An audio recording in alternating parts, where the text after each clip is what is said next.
Guess who's back, guys? Did you miss me? Did you miss me? Ha ha ha. You know you did. It's your boy Bradley Overrated, and I just have to say I was on vacation. It was a wonderful vacation.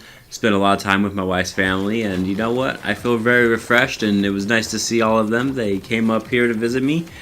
Okay, probably more to visit her, but I like to pretend they came up to at least, see me a little bit. And as nice as the vacation was, it feels great to be back here on YouTube again and doing these very mediocre videos. So let's jump right into it. And let's just start off by talking about Nintendo Switch's online service. It's a very hot topic right now. I wanted to give my 2 cents into it, and my 2 cents is quite simply that it sucks.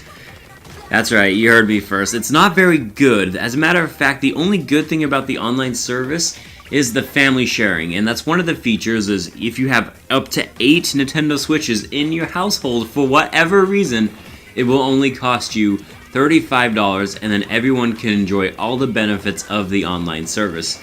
That's a pretty cool feature, and that's about it as far as all the positives. Everything else about it, though, to me, is kind of on the negative side.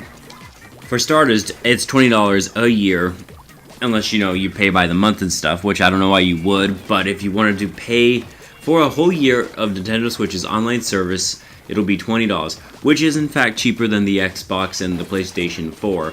But to be fair, we've been kind of spoiled over here at Nintendo this whole time, considering that it's been free up until now, which will be in September. You'll actually have to pay. Now, I get it. Nintendo's a business. They want to get in that sweet, sweet online service pie that Xbox and PlayStation's been enjoying for a long time. So it's not surprising, and $20 isn't the most heftiest thing, but, being a Nintendo fan that I am, it's still kind of sad that now I have to pay for a service that I have been enjoying for free this entire time. And then it gets even more interesting. They are bringing 20 NES classic titles that you can play online, apparently, including The Legend of Zelda, Super Mario Bros., Super Mario Bros. 3, soccer. Side note, soccer's terrible. Don't play it. Don't even bother. And we know 10 of them. We don't know the other 10. I don't care, though, for this feature. I don't play those old classic retro games so I can play with a friend online and see how they're doing in Balloon Fighter. I play them because I want to play them. If I want to play with somebody on these games, they can sit next to me and do co-op on the games that permit co-op. It's kind of a stupid feature, especially for the NES.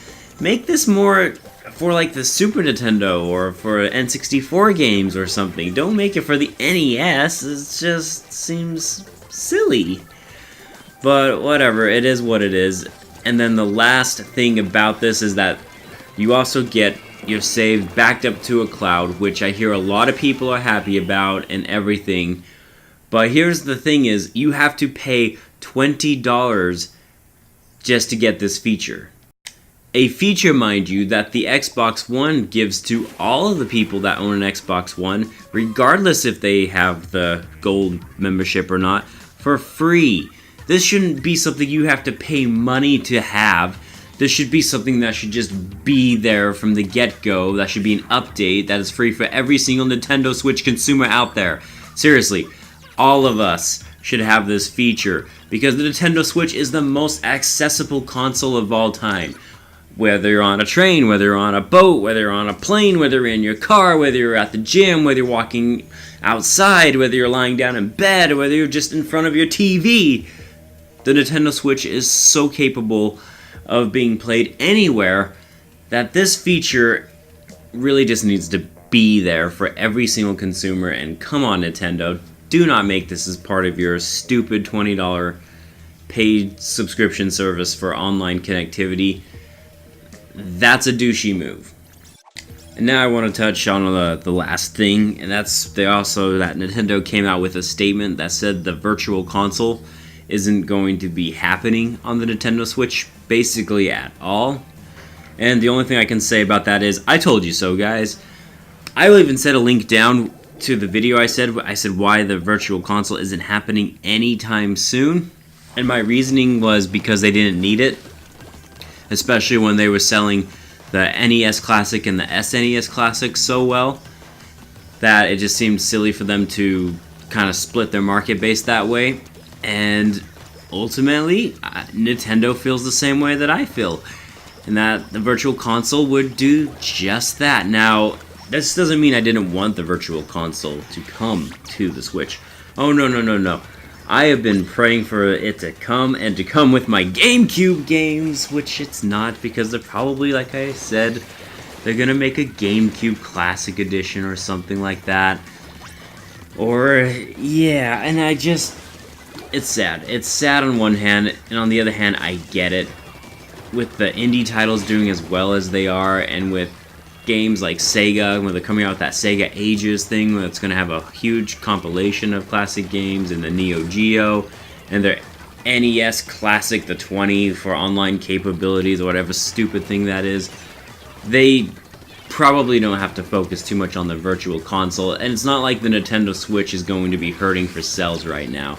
There are so many good games on this platform that they don't really need to make the Virtual Console as a way to hook people in. To me, it's a bonus, and it makes the most sense considering that the Virtual Console, once again, with the Nintendo Switch being the most versatile console of all time, being able to play all your classic games anywhere on the go just makes sense. I understand where Nintendo's coming from on this. And it sucks. I hate being right in these instances, but I saw it coming. I mean, it was bound to happen. Now, this doesn't mean that classic games won't necessarily come. They might come in collection packages or remasters, or maybe they'll just revise the entire Virtual Console system. Who knows what they're up to? It's Nintendo, after all. They like to do things their own way and throw curveballs left and right, even when they don't need to. So that's kind of what Nintendo does. But I would love to know what you guys think about this whole thing. What do you guys, for example, think of the Nintendo's online system? Do you think it's great? Do you think it's stupid? Are you gonna pay for it? I mean, I'm going to pay for it because my wife and I each have a Switch and we love playing this game right here, Splatoon 2, together. So I'll probably pay for it just so I can continue playing this game with her. See how they get you in? And let me know what you also think about the Virtual Console possibly being gone forever. I think it sucks, but I'm not surprised, not even in the slightest. As I predicted, it wasn't happening. Anyways, let me know in the comments down below, and I'm happy to be back, guys. Once again, if you don't like my content, bear comfort in the fact that I am Bradley Overrated, and if you happen to like this content, be sure to like and subscribe and hit some stupid freaking bell and bend over backwards and, you know, take it up the rear, apparently, because that's what you have to do these days. And I will see you guys on the next episode that I do. I am Bradley Overrated, out like a trout.